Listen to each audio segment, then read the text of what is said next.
I come from a very small family. Most of my blood relatives are hunkered down up north.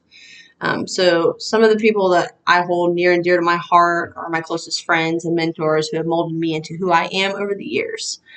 Um, I feel like we've all been asked countless times the looming question, where do you see yourself in 5 years, or what do you want to do with your life career-wise? So, hi, I'm Asia Borisma, and I would like to dive in with you guys about how the people in my life, a few of them, a select few, have played a significant role in helping me navigate life in general, but specifically this question that I have personally struggled with.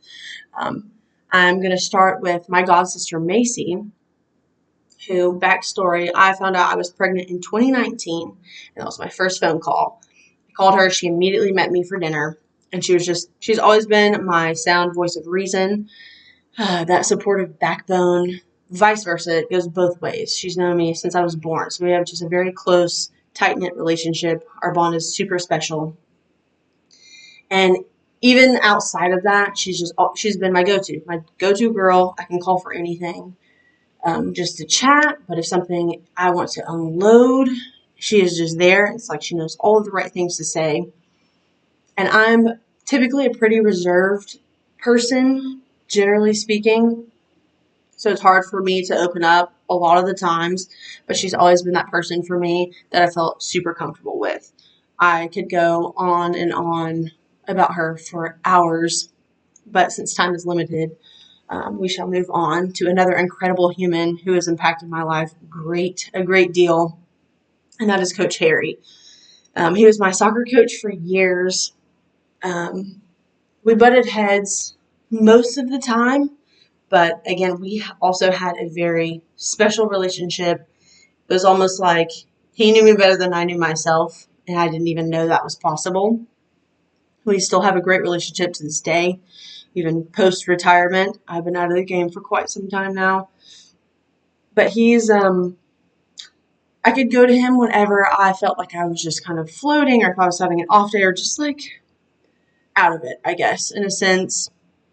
He would always kind of talk me down off the cliff in a way, but he was never sugarcoating anything. So if he told me, or if he recognized something that needed to get done, I mean, he was never afraid to say it, or you need to get yourself together, focus, bring it back to ground level, and do it, get it done. And one thing he always used to say about me is, when you have a vision or you see something for yourself, if you want to accomplish this one thing, you are going to accomplish that. So it's always something I've kept in the back of my head, even when I feel like, oh, am I doing this right? Am I even going down the right path? What am I doing? Kind of thing.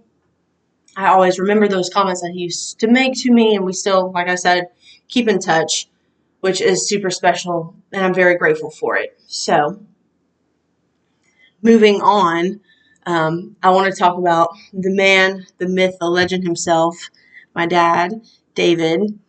If I could describe him in 3 words, it would be patient, supportive, and unconditional love. He has, tying into my original question, is where do you want to be? Where do you want to go?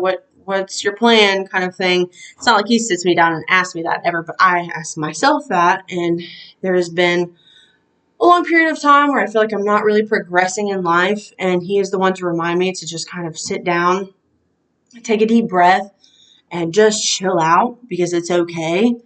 Not that you don't need to figure this out, but it's going to be okay, which I've greatly appreciated. His advice over the years has been really impactful on my life, and I honestly don't even know what I would do without him. But so, with that being said, those are some very special people to my heart that I want to talk and share with you guys about today. And on that note, we're going to wrap it up. And thanks for listening.